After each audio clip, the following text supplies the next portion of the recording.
Hello friends, welcome to my channel. This is Kishore. RBL bank stock analysis की इस informative video में आपका बहुत बहुत स्वागत है।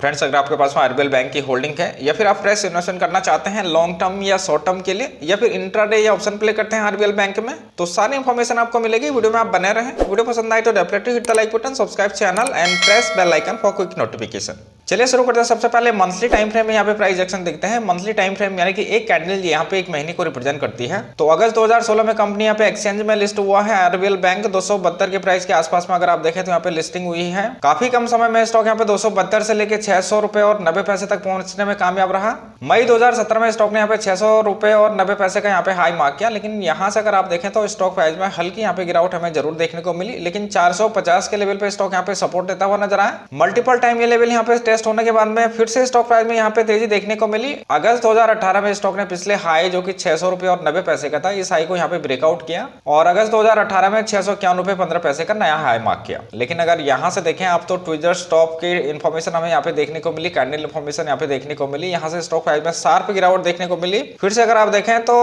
अक्टूबर 2018 में स्टॉक ने फिर से 450 के लेवल को यहाँ पे टच किया। इन लेवलों से फिर से स्टॉक प्राइस में यहाँ पे हमें बाउंस बैक देखने को मिला। इस बार बैक टू बैक यहाँ पे दो रेजिस्टेंस लेवल यहाँ पे ब्रेकआउट हुए। 600 रुपए और 90 पैसे का रेजिस्टेंस लेवल भी यहाँ पे ब्रेकआउट हुआ। 651 रुपए 15 पैसे का रेजिस्टेंस भी यहाँ पे ब्रेकआउट हुआ और मई 2019 में स्टॉक ने यहाँ पे 716 रुपए और 40 पैसे का नया हाई मार्क किया। लेकिन अगर आप यहाँ से देखें तो बिल्कुल शार्प गिरावट जिसे कहते हैं यहाँ पे हमें जरूर देखने को मिली है। एक के बाद एक सपोर्ट लेवल यहाँ पे ब्रेकडाउन हुआ है। सबसे पहले 651 का सपोर्ट लेवल यहाँ पे ब्रेकडाउन हुआ, उसके बाद यहाँ पे 600 के आसपास का सपोर्ट लेवल यहाँ पे ब्रेकडाउन हुआ। इस बार भी 450 के आसपास में सपोर्ट लेके बाउंस बैक करने की स्टॉक से यहाँ पे उम्मीद लगाई जा रही थी, लेकिन ऐसा यहाँ पे बिल्कुल भी नहीं हुआ। यहाँ से भी स्टॉक प्राइस में शार्प हमें गिरावट देखने को मिली और अक्टूबर 2019 में स्टॉक ने यहाँ पे लगभग 230 रुपए का लगभग लो मार्क किया। लो प्राइस से देखें तो बाउंस बैक हमें यहाँ पे जरूर देखने को मिला, लेकिन स्टॉक यहाँ पे इस बार 450 के लेवल को भी यहाँ पे टच नहीं कर पाया। इससे काफी पहले यहाँ पे 380 के आसपास से ही पिछले स्टॉक प्राइस में यहाँ पे हमें गिरावट देखने को मिली। इस बार स्टॉक अपने लिस्टिंग प्राइस को भी यहाँ पे सपोर्ट नहीं कर पाया, रिस्पेक्ट नहीं कर पाया। ये लेवल यहाँ पे काफी तेजी के साथ में यहाँ पे ब्रेकडाउन हुए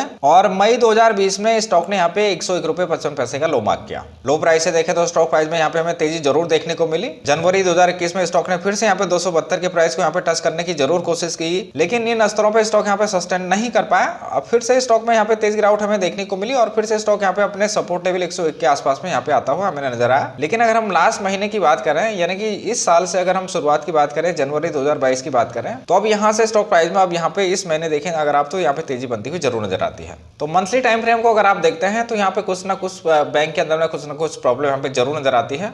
डेली टाइम फ्रेम में भी अगर आप देखें तो कुछ यहाँ पे बेहतर कंडीशन यहाँ पे भी नहीं देखने को मिलती है। मार्च 2021 में स्टॉक ने 223 से नीचे ट्रेड करना शुरू किया था और लगभग 170 156 के आसपास में यहाँ पे स्टॉक सपोर्ट लेके फिर से इन्हीं लेवलों को टच करने की कोशिश करने लगा। लेकिन अगर आप देखें कई बार अगर आप देखें तो यहाँ पे 223 के ऊपर में स्टॉक यहाँ पे जाने में कामयाब नहीं हुआ है। इन स्तरों से स्टॉक प्राइस में यहाँ पे शार्प गिरावट हमें देखने को मिली है। 156 के आसपास में स्टॉक यहाँ पे सपोर्ट लेके फिर बाउंस बैक करता हुआ हमें जरूर नजर आया, लेकिन इस बार भी यही लेवल 223-24 रेजिस्टेंस के तौर पर हमें देखने को मिला। यहाँ से फिर से स्टॉक प्राइस में यहाँ पे हमें गिरावट देखने को मिली। इस बार यहाँ पे सारे सपोर्ट लेवल ब्रेकडाउन हो चुके हैं। 170 150 56 का लेवल यहाँ पे ब्रेकडाउन हो चुका है और 31 दिसंबर को स्टॉक यहाँ पे 123 रुपए 80 पैसे का लो मार्क कर चुका है। लेकिन लो प्राइस से अगर आप देखें तो यहाँ पे स्टॉक में अब तेजी बनती हुई जरूर नजर आती है, लेकिन 156 का जो लेवल है अभी भी स्टॉक के लिए यहाँ पे रेजिस्टेंस का काम करता हुआ नजर आता है। पिछले 2 ट्रेडिंग डे से अगर आप देखें तो स्टॉक यहाँ पे 156 से ऊपर नहीं जा पा रहा है। यहाँ तक तो स्टॉक आराम से पहुंचता हुआ जरूर नजर आया, लेकिन अब यहाँ से 156 से ऊपर जाने में स्टॉक को यहाँ पे काफी प्रॉब्लम नजर आती है। तो दोस्तों बात करते हैं आगे यहाँ पे किस तरीके की पॉसिबिलिटीज नजर आती है। नो डाउट की स्टॉक यहाँ पे अपने लो प्राइस से काफी ऊपर आ चुका है, लेकिन अभी जो इसका पहला रेजिस्टेंस है इसको स्टॉक पार कर पाएगा या नहीं कर पाएगा ये देखने की बात होगी। अगर स्टॉक यहाँ पे 156 के ऊपर में निकल पाता है, यहाँ पे अगर सस्टेन करने में कामयाब रहता है, तो फिर हमें आगे के टारगेट देखने को मिल सकते हैं 170 और फिर से 223 के टारगेट हमें यहाँ पे देखने को जरूर मिल सकते हैं। तो दोस्तों आगे बढ़ते हैं, बात करते हैं अगर आप आरबीएल बैंक में इंट्राडे प्ले करते हैं या फिर आपके पास में होल्डिंग है या फिर आप लॉन्ग टर्म इन्वेस्टमेंट के लिए आरबीएल बैंक को देखते हैं, तो हम इसमें डिटेल में बात करते हैं। सबसे पहले बात करेंगे इंट्राडे या शॉर्ट टर्म के लिए। तो मैंने यहाँ पे आवरली चार्ट लगाया है, यानी कि एक कैंडल यहाँ पे 1 घंटे को रिप्रेजेंट करती है।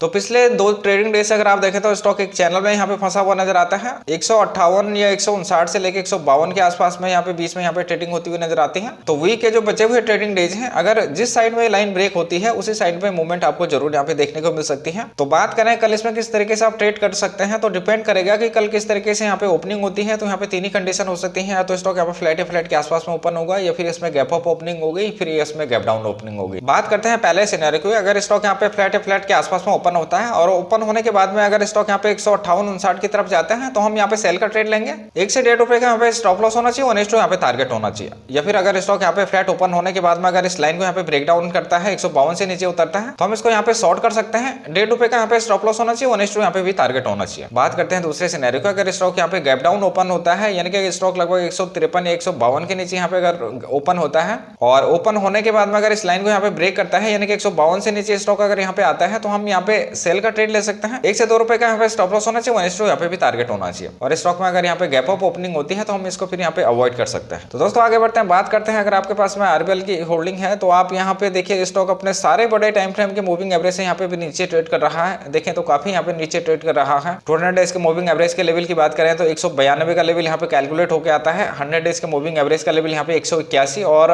50 डेज के मूविंग एवरेज का लेवल यहाँ पे 178 के आसपास में कैलकुलेट होकर आता है। तो स्टॉक इन सारे बड़े टाइम फ्रेम के मूविंग एवरेज से यहाँ पे काफी नीचे ट्रेड कर रहा है। तो स्टॉक की हालत यहाँ पे काफी वीक नजर आती है। तो अगर आपके पास में होल्डिंग है तो जैसे ही आपको मौका मिले वैसे ही आप स्टॉक से बाहर आ सकते हैं। और अगर आप फ्रेश इन्वेस्टमेंट करना चाहते हैं लॉन्ग टर्म या शॉर्ट टर्म के लिए तो इस पर एक्सपर्ट क्या कहते हैं इसको देखते हैं। सबसे पहले देखते हैं इंडिकेटर क्या कहते हैं आरबीएल पे। तो बात करें अगर आरएसआई की तो आरएसआई के लेवल यहाँ पे 48 के आसपास में कैलकुलेट होकर आता है। तो स्टॉक यहाँ पे न तो ओवरबॉट जोन में है न तो ओवरसोल्ड जोन में है, यानी कि बीचों बीच स्टॉक अभी यहाँ पे ट्रेड कर रहा है। विलियम परसेंटेज में स्टॉक यहाँ पे ओवर जोन में नजर आता है। विलियम परसेंटेज का लेवल यहाँ पे -10 के आसपास में कैलकुलेट होकर आता है। अगर हम आरएसआई को देखें और विलियम परसेंटेज को देखें तो यहाँ पे कंडीशन थोड़ा डिफरेंट यहाँ पे जरूर नजर आती है। बात करते हैं अगर आप लॉन्ग टर्म इन्वेस्टमेंट के लिए आरबीएल बैंक को देखते हैं तो यहाँ पे एनालिस्ट क्या कहते हैं, इन्वेस्टमेंट चेकलिस्ट क्या कहती है इसको देखते हैं। तो टिकट डेट आउट में आपको लेके आया हूँ 17 एनालिस्ट यहाँ पे स्टॉक को कवर कर रहे हैं और 41% एनालिस्ट मानते हैं कि स्टॉक यहाँ पे बाय किया जा सकता है, यानी कि मैच्योरिटी से कम एनालिस्ट मानते हैं कि स्टॉक को यहाँ पे बाय किया जा सकता है। इन्वेस्टमेंट चेकलिस्ट को देखते हैं तो 5 में से 3 पैरामीटर यहाँ पे ग्रीन सिग्नल देते हैं, 1 पैरामीटर यहाँ पे रेड सिग्नल देता है। इंट्रिंसिक वैल्यू की बात करें तो यहाँ पे टिकट डेट आउट के पास में यहाँ पे सफिशिएंट डेटा नहीं है। रिटर्न वर्सेज एफडी रेट की बात करें तो स्टॉक एफडी से बेटर रिटर्न जनरेट करने में यहाँ पे सक्षम बताया जा रहा है। डिविडेंड रिटर्न का सिग्नल यहाँ पे रेड है क्योंकि अच्छा डिविडेंड ऑफर नहीं करता है आरबीएल बैंक। एंट्री पॉइंट का सिग्नल यहाँ पे ग्रीन है और नो रेड फ्लैग का सिग्नल भी यहाँ पे ग्रीन है। तो ओवरऑल अगर हम इन्वेस्टमेंट चेकलिस्ट को देखते हैं और एनालिस्ट रेटिंग के हिसाब से देखें तो स्टॉक लॉन्ग टर्म इन्वेस्टमेंट के लिए कुछ ज्यादा बेटर यहाँ पे नजर नहीं आता है।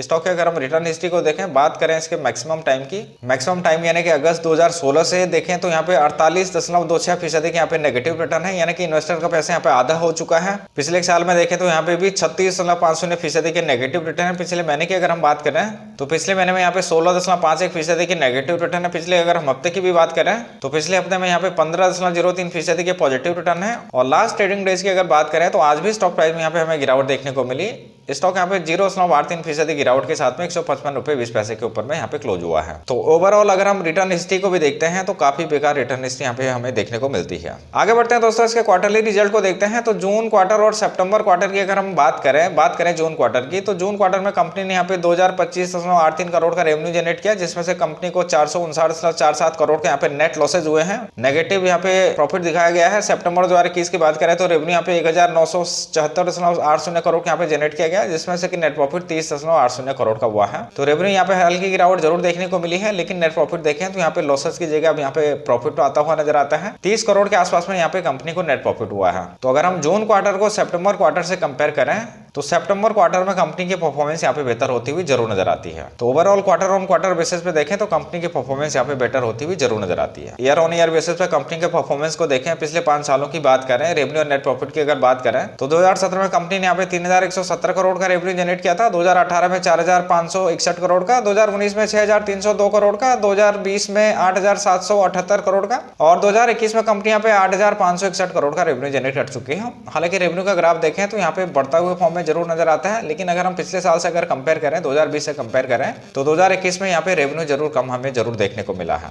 बात करते हैं नेट प्रॉफिट की, तो 2017 में कंपनी को यहाँ पे 446 करोड़ का यहाँ पे नेट प्रॉफिट हुआ था, 2018 में 639 करोड़ का, 2019 में 861 करोड़ का, लेकिन 2020 और 2021 में देखें तो नेट प्रॉफिट यहाँ पे कम हुआ है। 2020 में नेट प्रॉफिट यहाँ पे 500 करोड़ का हुआ है और 2021 में नेट प्रॉफिट यहाँ पे 529 करोड़ का हुआ है। हालांकि पिछले साल से अगर हम कंपेयर करें तो इस साल यहाँ पे नेट प्रॉफिट में हमें यहाँ पे कुछ हाल जरूर देखने को मिला है, थोड़ा बढ़ोतरी बढ़ोतरी यहाँ पे जरूर देखने को मिली है। कंपनी की अगर हम बैलेंस शीट को देखें, अभी बात करें रिजर्व एंड सरप्लस की, तो मार्च 2017 में कंपनी के पास में 3,961 करोड़ यहाँ पे रिजर्व एंड सरप्लस था। मार्च 2021 में ये बड़ा जरूर है, 12,068 करोड़ तक ये पहुंच चुका है, यानी कि लोन देने की कैपेसिटी यहाँ पे कंपनी की बड़ी जरूर है। रिजर्व एंड सरप्लस यहाँ पे बढ़ते हुए फॉर्म में हमें जरूर नजर आता है। तो दोस्तों आगे बढ़ते हैं, बात करते हैं इसके शेयर होल्डिंग पैटर्न की। बात करते हैं प्रमोटर की होल्डिंग की, तो यहाँ पे प्रमोटर की होल्डिंग का डेटा अवेलेबल नहीं है। एफआईज की होल्डिंग की अगर हम बात करें तो दिसंबर 2020 में एफआईज के पास में 35.17% की होल्डिंग थी, जो कि दिसंबर 2021 में घट के 28.92% की हुई है, यानी कि एफआईज ने अपनी होल्डिंग को यहाँ पे डिक्रीज किया है। डीआईज की होल्डिंग की बात करें डीआईज की होल्डिंग की, तो डीआईज ने भी अपनी होल्डिंग को यहाँ पे डिक्रीज किया है।